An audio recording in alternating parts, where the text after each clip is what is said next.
প্রীতি শুভেচ্ছা এবং নমস্কার। হ্যাঁ, তো আমার যেই প্রশ্নটা ছিল যে তুমিও তো যৌথ পরিবারে বড় হয়েছো, তো এই ছবিটা করতে গিয়ে তোমার কি কি স্মৃতি মনে পড়েছে? তুমি কতটা কেঁদেছো এই ছবিটা করতে গিয়ে?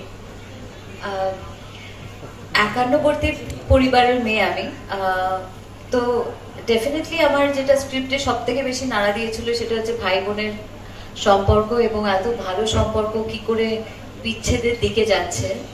তো সেটাই আমাকে সব থেকে বেশি নাড়া দিয়েছিল, কারণ আমরা যদিও আমার নিজের ভাই বোন দিদি কেউই নেই, কিন্তু আমরা একসঙ্গে এতটাই, আমাদের বন্ডিংটা এতটাই স্ট্রং যে কখনো আমি ভাবতেও পারি না, ভগবানের অনেক আশীর্বাদ যে আমাদের ফ্যামিলির মধ্যে ওরকম কখনো ঝামেলা হয়নি।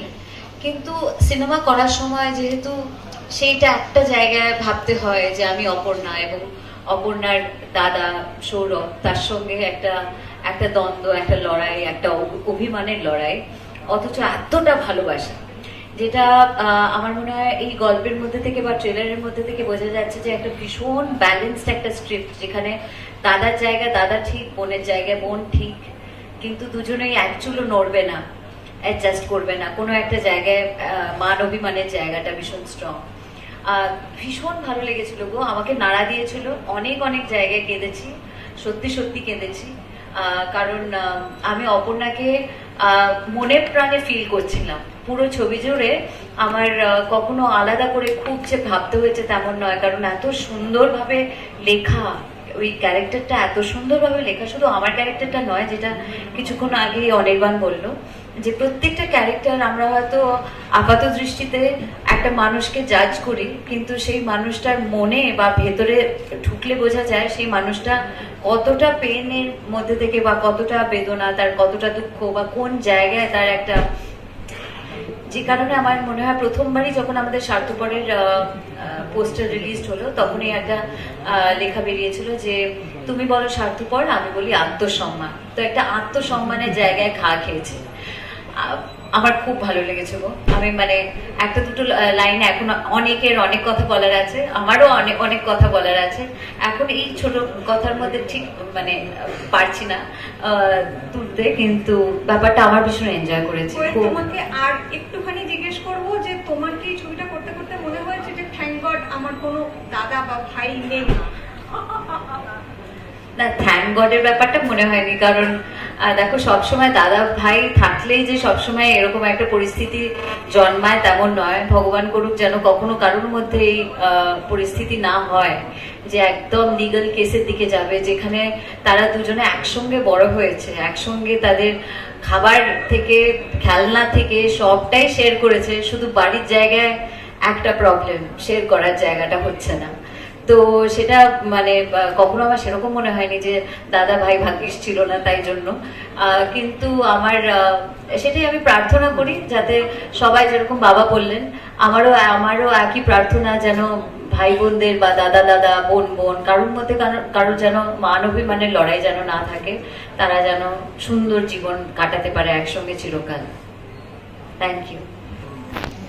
অপর্ণাকে দেখে ট্রেলারে যতটুকু দেখলাম, সেটা দেখে মনে হচ্ছে যে দাদার বিরুদ্ধে হয়তো কোর্টে যেতে হচ্ছে ঠিকই, তার মন বলছে এক কথা এবং বাস্তব অন্য কথা বলছে, এরকম দ্বন্দ্ব রয়েছে। এটার মধ্যে কখনো পড়তে হয়েছে কোয়েল মল্লিকে, বা আমি যদি স্যারকেও জিজ্ঞাসা করি, মানে রঞ্জিত বাবুকেও জিজ্ঞাসা করি, এটা একটা অদ্ভুত পরিস্থিতি, মানে মন বলছে আমি যাবো না, কিন্তু বাস্তব বলছে তোমায় কঠিন হতেই হবে। হ্যাঁ, সেরকম তো হয়েছে, কারণ আমার নিজের লাইফের কথা তুমি বলছো। আমার নিজের লাইফে হ্যাঁ, কিছু কিছু জায়গায় কনফ্লিক্টস তো ডেফিনেটলি প্রত্যেকটা মানুষেরই কিছু কিছু পরিস্থিতি হয় যেখানে কনফ্লিক্টস হয়, যেখানে দ্বন্দ্ব হয়, মনে হয় করব কি করব না, কিন্তু মন যেটা বলে, বা আমি ভীষণ ইনস্টিংক্টে বিশ্বাস করি।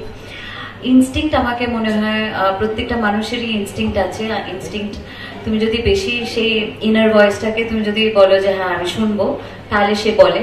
আর যদি তুমি তার শোনা বন্ধ করে দাও, তাহলে ও কথা বলতে বন্ধ করে দেয়, সেটা আমার বিশ্বাস। তো তাই জন্য আমি ইনস্টিংক্টে বিশ্বাস করি, ইনস্টিংক্টের কথা শুনি।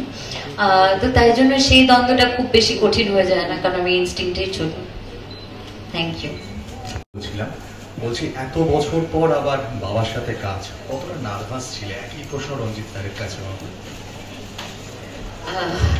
অপর্ণা নার্ভাস ছিল, মেয়ে কোয়েল খুব একটা নার্ভাস ছিল না এই জন্য, কারণ যখন আমি স্ক্রিপ্টটা পড়তে পড়তে এতদিন ধরে আমরা স্ক্রিপ্টের সঙ্গে জড়িয়েছিলাম যে বাই দ্য টাইম আমরা যখন শুটিং করতে শুরু করেছিলাম তখন পুরোপুরি ক্যারেক্টার হওয়ার চেষ্টা করেছিলাম।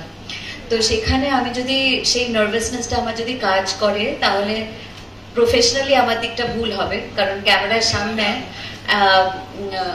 অপর্ণা ঘোষাল নার্ভাস ছিল ঠিকই, কারণ অপর্ণা ঘোষালের প্রথমবার কোর্ট চত্বরে ঢোকা, অনেক লয়ার্সদের সঙ্গে দেখা করে তারপরে ফাইনালি চিকে লাহা, যাকে বলা হয় যে কোর্ট চত্বরের যুধিষ্ঠির, কারণ সে এতটাই সত্যবাদী।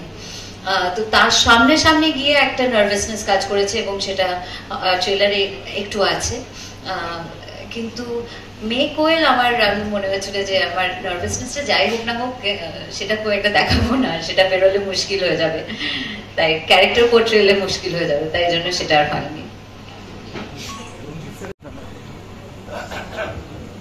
আমি যখন প্রথম ছবি করছিলাম কোয়েলের সঙ্গে ওই নাটের গুরু, তখন ওর জন্য আমার পার্টটা খারাপ হয়ে যাচ্ছিল, ও ঠিক করছে কিনা দেখতে গিয়ে আমার নিজের এক্সপ্রেশনটা অন্য হয়ে যাচ্ছে, ওই জাজমেন্ট করতে গিয়ে। তো সুতরাং ভীষণ মুশকিলে পড়ছিলাম। তারপরে দীর্ঘদিন কেটে গেছে, এখন আর সব ব্যাপার নেই, এখন শুধু চরিত্র নিয়ে থাকে। ও অ্যাকশনের মধ্যে এখন নার্ভাস নয়, আমিও অ্যাকশনের মধ্যে এখন নার্ভাস নয়। এর মধ্যে একটা কথা বলবো প্লিজ, ভাগ্যিস বাবা মনে করে দিলেন। নাটের গুরুর সময় আমার মনে আছে একটা সিন ছিল যেখানে আমি ফার্স্ট টাইম চোখে গ্লিসারিন নেবো, কারণ মানে একটা কান্নার সিন, তো চোখে আমি গ্লিসারিন নিচ্ছি আর তখন আয়নার রিফ্লেকশনে দেখছি বাবা বেচারা কাঁদছেন, বাবা ভাবছেন যে মেয়েটার বেচারা কষ্ট হবে গ্লিসারিন, তো সেই গ্লিসারিন নেওয়ার কষ্টতে বাবা পেছনে বাবা কাঁদছেন আর আমি গ্লিসারিনটা নিচ্ছি। তো সেটা আমার ভীষণ মনে পড়ে গেল এখন বাবা যখন বললেন। আর আরেকটা কফি হাউস ভীষণ মেন একটা জায়গা যেখানে খুব একটা সিরিয়াস, সরি আমি একদম আউট অফ টপিক কথা বলছি কিন্তু এখন এই ফাঁকে আমি ভাবছি কথাটা বলবো। কফি হাউসে একটা খুব সিরিয়াস একটা দৃশ্য ছিল এবং ভীষণ ফেমাস কফি হাউস, না না নাটের গুরুর কথা বলছি। তো সেখানে বাবা আর আমার একটা ভীষণ সিরিয়াস সিকোয়েন্স, আর ঝাড়পোকার কামড় আমার ফার্স্ট টাইম লাইফের এক্সপিরিয়েন্স কফি হাউসে।